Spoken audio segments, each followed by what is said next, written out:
You're listening to a highlight from One Nation with Dov Lipman on Voice of Israel.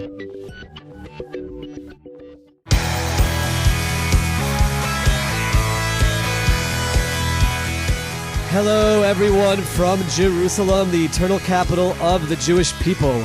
You are listening to One Nation. I am Dov Lipman, and it is great to have you with us today. Let's start with a few of my own thoughts about current events. The topic on everyone's mind this week is BDS, boycott, divestment, and sanctions against Israel.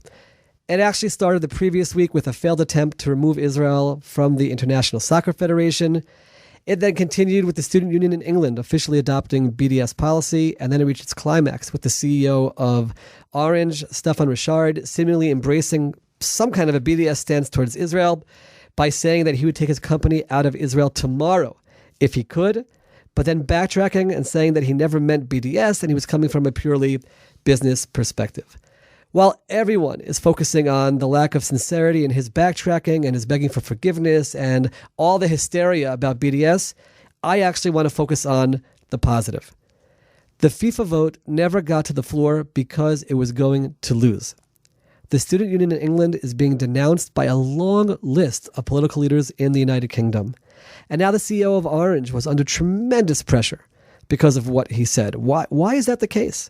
Why didn't the CEO of Orange just stand up and say, I proudly support BDS, Israel as an occupier, we should have nothing to do with them? Why didn't he do that?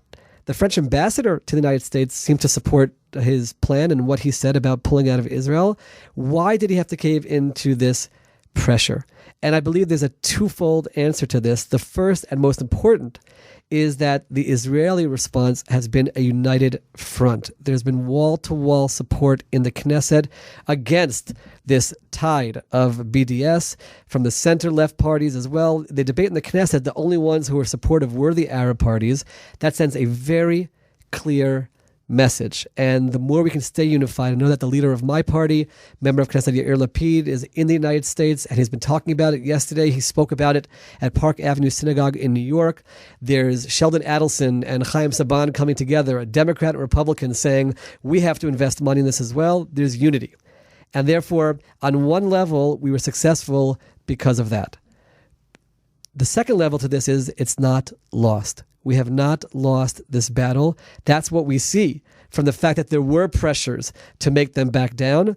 But it has to be a wake-up call to the Knesset and to the government to do something about it. It's not enough to get up and give speeches, to make strong declarations. There must be a strategy and funding toward strategy. If we don't do this, and we don't do this soon, there's going to be a wave of BDS efforts. And at a certain point, the public pressure will not be there to force people to back down, and we will suffer the consequences. So my first call is to Prime Minister Netanyahu and the current government to develop a strategy, to invest significantly in this effort, and part two of that is to do something regarding the Palestinian issue. The lack of any initiative, zero plans whatsoever, puts us in a hole when dealing with the international community. Even if there's no partner and no progress is ultimately made, our sincerity, our desire for peace, our desire to end the conflict will go a long way. So there has to be a two-pronged approach.